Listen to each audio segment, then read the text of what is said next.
Hello friends, எல்லாருக்கும் வணக்கம். Welcome back to my channel. இன்றைக்கி ஒரு லாங் வீடியோ தான் பார்க்க போகிறோம். அம்மா வீட்டில் இருந்து மார்கழி மாதம்னாலே காலையில் இயர்லியாக எழுந்திரிச்சு கோலம் போடணும் இல்லையா. இன்றைக்கி அது கூடவே ஒரு ஸ்பெஷலான டே. சிவகாசியில் இருக்க எல்லாருக்கும் தெரியும், மார்கழி மாதத்தில் இந்த வீக்கெண்ட் வந்தாலே ஒரு வீக்கும் ஒருத்தவங்க பஜனை பாடி இங்கேருந்து ஸ்ரீவில்லிபுத்தூர் ஆண்டாள் கோயிலுக்கு வந்து பாத யாத்திரையாகவே போவாங்க. இதுவும் லாஸ்ட்டு சண்டே எடுத்த வீடியோ தான். ஸோ காலையில் இயர்லியாக எழுந்திரிச்சு கோலம் போட்டுட்டு ரெடி ஆகிட்டு நாங்களும் வந்து அவங்க கூட கோயில் போகிறோம். ஆனால் நாங்கள் வந்து பாத யாத்திரை போல் பஸ்ஸில் தான் போகிறோம். காலையில் ஏர்லியாக இருந்துச்சு, சிம்பிளாக தான் கோலம் போட்டிருந்தேன். ஆனால் பார்க்குறக்கு ரொம்ப சிம்பிளாக இருக்கும். லைட்டாக கலர் கொடுத்து போட்டுட்டு அப்படியே கிளம்பிட்டோம். கொஞ்சம் ஃபேமிலியாக தான் போகிறோம். ஏர்லியாக ஒரு 7 o'clock கிட்ட போகலான்னு பிளான் பண்ணியிருந்தோம். ஆனால் எல்லோரும் கிளம்பி வரக்கு ஒரு 8 o'clock கிட்ட ஆயிடுச்சு. அப்படியே பஸ்ஸில் ஏறி போய்கிட்டு இருக்கும்போது இந்த பாத யாத்திரை போகிறவங்களாம் அப்போ தான் நடந்து வந்துக்கிட்டு இருந்தாங்க. நாங்கள் போய் ரீச் ஆகிறதுக்கு முன்னாடியும் அவங்க வந்துட்டாங்க. ஃபர்ஸ்ட் வந்து மல்லியில் ஒரு முருகன் கோவில் இருக்கும். அந்த இடத்துக்கு தான் முதல்ல போய் கொஞ்ச நேரம் பஜனை பாடிட்டு அங்கே எல்லாருக்குமே பிரேக்ஃபாஸ்ட் வந்து ரெடி பண்ணியிருப்பாங்க. ஸோ அங்கே பிரேக்ஃபாஸ்ட் முடிச்சுட்டு தான் அடுத்து வந்து நெக்ஸ்ட்டு வந்து நடக்கவே ஸ்டார்ட் பண்ணுவாங்க.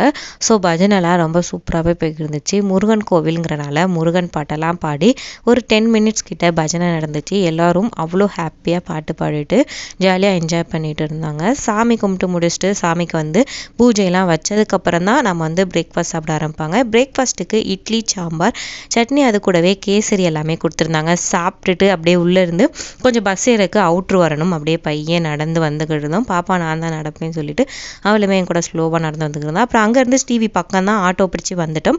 ஃபஸ்ட்டு வந்து ஸ்ரீவியில் இந்த ஆண்டாள் கோவில் இருக்கும் இல்லையா, ஆண்டாள் பிறந்த இடம் சொல்லிட்டு அங்கே சாமி கும்பிட்டுட்டு அதுக்கப்புறம் தான் உள்ளே போனோம். இங்கே ஒரு ஸ்பெஷல் இருக்குது. இதுக்கு முன்னாடி ஒரு துளசி மாடம் இருக்கும். அதில் இருந்து மண்ணை எடுத்துகிட்டு போய் நம்ம வீட்டில் வச்சு பூஜை பண்ணால் நல்ல விசேஷமாக இருக்கும். ஸோ எப்போயுமே நான் வந்தால் எடுப்பேன். அதுக்கு பக்கத்துலேயே ஒரு நரசிம்மர் சன்னதி இருக்கும். அதுக்குமே நம்ம போயிட்டு அதுக்கப்புறம் தான் உள்ளே வந்து மெயினான ஆண்டாள் கோயில் போனோம். நான் வேர் பண்ணியிருக்க குர்த்தி பற்றி சொல்லணும். நான் ரீசெண்டாக ஆடி ஆஃபரில் நிறையா வந்து சுடிதார் செட் எடுத்திருந்தேன். மெட்டீரியலில் காட்டன்.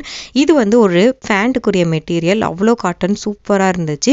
சரி, இது எதுக்கு நம்ம வந்து ஃபேண்ட்டாக தைக்கணும்னு சொல்லிட்டு நான் வந்து டாப்பாக ஸ்டிச் பண்ணியிருந்தேன். நம்ம எந்த கோவிலுக்கு போனாலுமே ஃபர்ஸ்ட் வந்து தரிசனம் பண்ணுறது கோபுர தரிசனம் சொல்லுவாங்க. கோபுரத்தை நிமிர்ந்து பார்த்து கும்பிட்டதுக்கப்புறம் தான் உள்ளே போனோன்னு சொல்லுவாங்க. அது மாதிரி நாங்கள் வெளியில் கும்பிட்டுட்டு கோபுரத்தை பார்த்துட்டு அதுக்கப்புறம் தான் ஆண்டாள் கோயிலில் போயிருந்தோம்.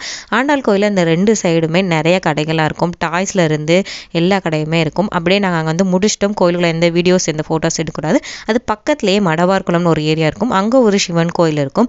அங்கேயும் வந்து தரிசனம்லாம் முடிச்சு நாங்கள் கிளம்பிட்டோம். இதோட இந்த விளாக் முடியுது. இன்னொரு இன்ட்ரெஸ்டிங்கான விளாகில் உங்களை சந்திக்கிறேன். அது வரைக்கும் பாய்.